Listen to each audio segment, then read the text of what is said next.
നമസ്കാരം, കലാകൗമുദി ഓൺലൈനിലേക്ക് സ്വാഗതം. മൂന്നാം തവണയും കേരളത്തിൻ്റെ മുഖ്യമന്ത്രിയാകാനുള്ള തിരക്കഥയ്ക്ക് പിണറായി വിജയൻ രൂപം കൊടുത്തിരിക്കുന്നു. ആ തിരക്കഥയിലെ പ്രധാന നടൻ മറ്റാരുമല്ല, SNDP യോഗം ജനറൽ സെക്രട്ടറി വെള്ളാപ്പള്ളി നടേശനാണ്. കോൺഗ്രസും UDFും ഈഴവരെ അവഗണിക്കുന്നു. KPCC അധ്യക്ഷന് പോലും കോൺഗ്രസിൽ രക്ഷയില്ല. CPM എന്ന ഏക രാഷ്ട്രീയ പ്രസ്ഥാനമാണ് ഈഴവരെ കേരളത്തിൽ പരിഗണിക്കുന്നതും അവർക്ക് അർഹതപ്പെട്ട സ്ഥാനമാനങ്ങൾ നൽകുന്നതും. SNDP യോഗത്തിൻ്റെ മുഖപത്രമായ യോഗനാഥത്തിൻ്റെ എഡിറ്റോറിയലിൽ വെള്ളാപ്പള്ളി നടേശൻ എഴുതിയതാണ് ഇത്. പിണറായി വിജയൻ രൂപം കൊടുത്ത തിരക്കഥയുടെ ഭാഗമാണ് ഈ എഴുത്തും പൊട്ടിത്തെറിക്കലുമെല്ലാം. കോൺഗ്രസ് പൂർണ്ണമായും ഈഴവരെ അവഗണിക്കുകയാണ്, തള്ളിക്കളയുകയാണ്.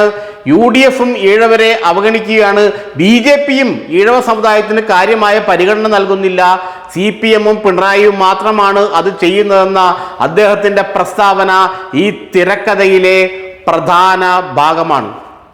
കാരണം ഇനി കേരളത്തിലെ ഏതാണ്ട് 26% വരുന്ന ഈഴവ സമുദായത്തിൻ്റെ വോട്ട് CPMന് N ബ്ലോക്കായി മൊത്തത്തിൽ ലഭിച്ചാൽ മാത്രമേ അടുത്ത തവണ തെരഞ്ഞെടുപ്പിൽ എന്തെങ്കിലും പ്രതീക്ഷയുള്ളൂ.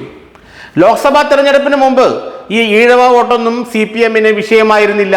അന്ന് മുസ്ലിം വോട്ട് ലക്ഷ്യമിട്ടാണ് വലിയ പ്രീണനങ്ങൾ CPM നടത്തിയിരുന്നത്. വലിയ പ്രീണനങ്ങൾ CPM നടത്തിയെന്ന് മാത്രമല്ല, ഗാസയുടെ വിഷയത്തിൽ, ഇസ്രായേൽ വിഷയത്തിലൊക്കെ വലിയ തോതിൽ കേരളം മുഴുവൻ പ്രചാരണം തന്നെ CPM അഴിച്ചുവിടുകയും ചെയ്തിരുന്നു. ഇത് കണ്ട് CPMന്റെ ന്യൂനപക്ഷ പ്രീണനത്തിൽ അസ്വസ്ഥരായ ഈഴവ സമുദായം അടക്കമുള്ള ഭൂരിപക്ഷ വിഭാഗം കൂട്ടത്തോടെ BJPയിലേക്ക് പോകുന്നു എന്നുള്ള ഭീതി ഉള്ളിൽ തട്ടിയതോടെ CPM കളം മാറ്റി ചവിട്ടുകയായിരുന്നു.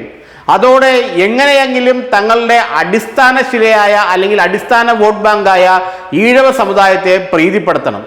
എങ്കിൽ മാത്രമേ അടുത്ത തിരഞ്ഞെടുപ്പിൽ എന്തെങ്കിലും പ്രതീക്ഷിക്കാൻ പറ്റുകയുള്ളൂ. കാരണം തങ്ങൾ പ്രതീക്ഷിച്ച പോലെ ഈഴവ വോട്ട് തങ്ങളുടെ കയ്യിൽ നിന്നില്ല. എന്നാൽ കിട്ടുമെന്ന് കരുതിയിരുന്ന മുസ്ലിം വോട്ടും കിട്ടിയില്ല. അത് നേരെ കോൺഗ്രസിൻ്റെ പെട്ടിയിലേക്ക് പോയി. പിന്നെ എന്ത് ചെയ്യണമെന്നറിയാത്ത ചിന്താക്കുഴപ്പത്തിലായിരുന്നു CPM. ഇതോടെയാണ് വെള്ളാപ്പള്ളി നടേശനെ കളത്തിലിറക്കി ഈഴവ സമുദായത്തിൻ്റെ വോട്ടുകൾ തിരിച്ചു പിടിക്കാനുള്ള തന്ത്രങ്ങൾ പിണറായി വിജയൻ ആസൂത്രണം ചെയ്തത്. ആ തന്ത്രത്തിൻ്റെ ഭാഗമായാണ് ഇപ്പോൾ യോഗനാഥത്തിൽ ഈ എഡിറ്റോറിയൽ വന്നതും കോൺഗ്രസും BJPയും എല്ലാം ഈഴവരെ അവഗണിക്കുന്നേ എന്ന് വിലാപകാവ്യം അദ്ദേഹം എഴുതിയതും. അടിസ്ഥാനപരമായി വരുന്ന തെരഞ്ഞെടുപ്പിൽ ഈഴവ സമുദായത്തിൻ്റെ വോട്ട് CPMൽ ഉറപ്പിച്ചു നിർത്താനുള്ള കൊട്ടേഷൻ കോൺട്രാക്ട് ഏറ്റെടുത്തിരിക്കുന്നത് സാക്ഷാൽ വെള്ളാപ്പള്ളി നടേശൻ തന്നെയാണ്.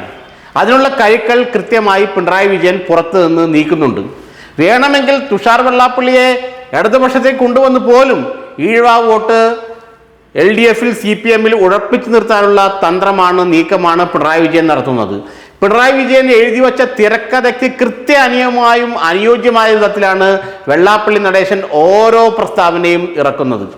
കാരണം മുസ്ലിം സമുദായത്തിൻ്റെ വോട്ട് ലഭിക്കുമെന്നുള്ള രീതിയിലുള്ള CPMന്റെ നീക്കങ്ങളെല്ലാം അമ്പേ പരാജയപ്പെടുകയും അവർ കോൺഗ്രസിലും UDFലും ഉറച്ചു നിൽക്കുകയും ചെയ്തതോടെ അടിസ്ഥാനപരമായി CPMന് വോട്ട് ഇല്ലാതെയായി.